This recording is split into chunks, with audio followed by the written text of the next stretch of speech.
das perguntas mais frequentes que existem no nosso consultório em relação ao tratamento com carga imediata. Sou fumante. Posso fazer um tratamento com carga imediata?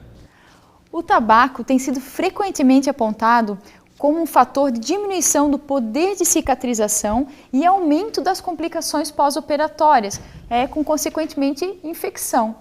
O que acontece na área onde a gente faz o corte, para depois ter a cicatrização dos implantes, a gente precisa de muita vascularização de células, de sangue, para que ocorra a união das duas partes que a gente teve aquele cortezinho.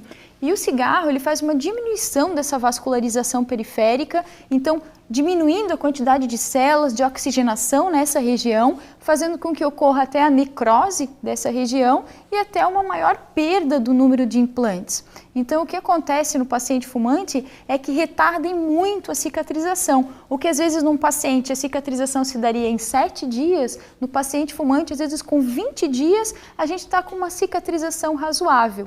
Então, ele tem que fazer o quê? Parar de fumar uns dias antes da cirurgia, durante esse processo de carga imediata, não pode fumar e manter uma higienização excelente. Eu sempre falo, né, Gê, que o tabaco, o cigarro, ele não contraindica o tratamento com implantes. Não é uma contraindicação absoluta, Isso, na verdade, né? Porém, o paciente sempre tem que estar ciente dessa diminuição do poder de cicatrização, tá? E que ele tem uma taxa maior de perda desses implantes, que não é rejeição, é uma perda por falta dessa diminuição de vascularização. Vamos agora para a nossa segunda pergunta. É sempre possível realizar carga imediata? Infelizmente não. Apesar dos recursos atuais terem aumentado o número de casos possíveis da realização do tratamento de carga imediata, ainda existem algumas limitações. Por isso, é importante que você confie no seu dentista quando este julgar que não é, na verdade, possível a realização dos implantes de carga imediata, porque com certeza tem um certo motivo. Entre as limitações que a gente pode lembrar agora nesse momento para dificultar talvez esse tipo de procedimento, nós temos alguns. Entre eles, a quantidade e a qualidade óssea que a gente tem do tecido ósseo, podendo ser verificado em exames radiográficos, tomografias, em outros exames, até no próprio exame clínico, sempre baseado no final com exames complementares. Outros problemas que podem estar dificultando a realização desse tratamento seria hábitos que o paciente pode ter, tipo bruxismo. O que seria isso, na verdade? O fato que o paciente às vezes range os dentes ou aperta, na verdade, os dentes. Tanto durante o dia quanto durante a noite. Ou à noite, às vezes, principalmente ele não percebe à noite e acaba gerando esse tipo de problema.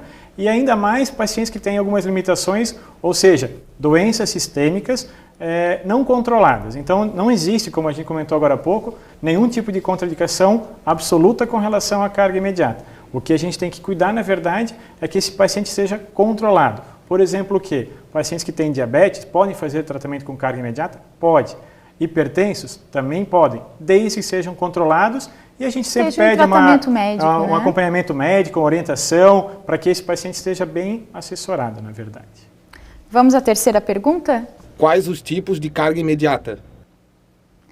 Bom, então existem alguns tipos de carga imediata, né? Nós temos quando o paciente não tem nenhum dente no arco inferior, quando não tem nenhum dente no arco superior e quando é um elemento unitário na região anterior. Quando é no arco inferior, em quase 100% dos casos, digamos 98% dos casos, nós podemos estar realizando a carga imediata. Por quê? Mesmo em pacientes que já perderam os dentes há mais de 50 anos, 30, 40, 50 anos, o osso da mandíbula ele é um osso mais forte, então ele se mantém em qualidade e quantidade, possibilitando quase sempre a confecção da carga imediata.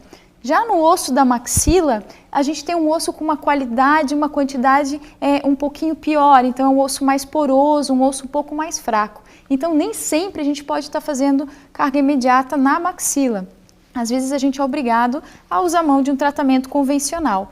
Todas essas cirurgias sempre são feitas, a gente gosta sempre de falar, né? Anestesia local com sedação, o paciente fica bem tranquilo, ele dorme, então o procedimento se torna muito tranquilo. E nos casos unitários o Gia vai falar um pouquinho. Com relação aos casos, só talvez concluindo o que a Morgana comentou, o diagnóstico, o prognóstico desse tipo de tratamento, quando ele tem a falta de mais dentes e está sendo instalado uma quantidade maior de implantes, tem um prognóstico melhor, só pelo simples fato de eles estarem Unidos. todos unidos. Existe também a possibilidade de ser feita a carga imediata em dentes unitários, quando a pessoa tem a falta apenas de um dente. É um tratamento um pouco mais delicado, tem que ter um cuidado maior. Geralmente mais na região estética, né? Os dentes da frente, então tem que ter um cuidado maior. E de que forma a gente pode ter esse tipo de cuidado? Fazendo um provisório para ele naquele momento, desde que ele fique um pouco mais curto, talvez, que não afete esteticamente ele, um pouco, de uma certa forma, sem contato com o dente embaixo ou em cima. E, logicamente, daí então ele pode usar esse provisório no decorrer desse período. Passa-se daí o tempo de cicatrização, de ósseo-integração, como foi comentado, e aí se faz a troca desse dente por um dente definitivo, uma porcelana em porcelana, né? que seria o material de eleição, e assim, podendo voltar esse dente a ter contato, poder usufruir de uma certa forma na sua mastigação, e assim por diante. Com certeza. Tá?